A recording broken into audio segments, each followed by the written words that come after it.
నమస్తే అండి, నేను అపర్ణ. భారతీయ సంస్కృతికి స్వాగతం. మాఘపురాణం 28వ అధ్యాయం.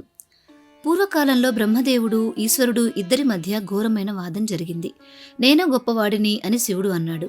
14 లోకాలకు అధిపతిని నేనే అని వాదించాడు. దానికి బ్రహ్మదేవుడు, సమస్త చరాచర జగత్తును సృష్టించిన సృష్టికర్తను నేను, కాబట్టి నేనే గొప్పవాడిని. ఇలా ఇద్దరు 1000 ఏళ్ల పాటు వాదించుకున్నారు.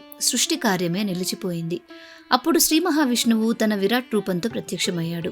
ఆ రూపంలో సమస్త విశ్వం, ప్రకృతి, కాలత్రయము దర్శనమిచ్చాయి.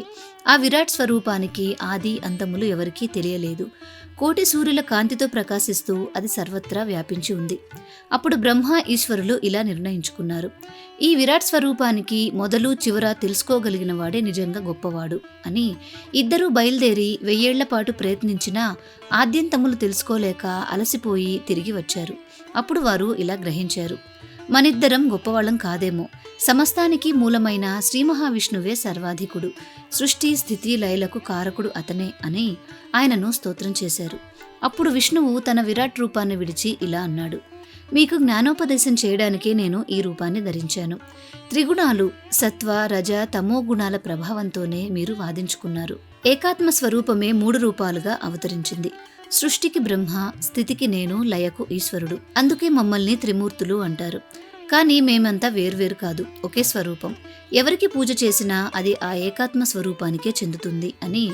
విష్ణువు ఇంకా ఇలా అన్నాడు: బ్రహ్మదేవా, నీవు నా నాభికమలం నుండే ఉద్భవించావు. నీకు నాకు భేదం ఎక్కడుంది? ఓ మహేశ్వర, నీ మహిమను నేనే నారదునికి వివరించాను. నీవు శక్తి స్వరూపుడవు, సర్వేశ్వరుడవు, ఆదిదేవుడవు. నేనే నీవు, నీవే నేను. అందుకే భక్తులు మనల్ని శివకేశవులు అని కలిసి పూజిస్తారు. ఇలా బ్రహ్మదేవునికి, శివునికి జ్ఞానోపదేశం చేసి వారి మధ్య సఖ్యత కలిగించాడు శ్రీ మహావిష్ణువు. కాబట్టి మాఘమాసంలో త్రిమూర్త్యాత్మక స్వరూపుడైన శ్రీహరిని పూజించిన వారు సమస్త పాపాల నుండి విముక్తులవుతారు, స్వర్గానికి అర్హులవుతారు, సుఖంగా జీవిస్తారు. మాఘపురాణం 28వ అధ్యాయం సమాప్తం. మీకు ఈ వీడియో నచ్చిందా?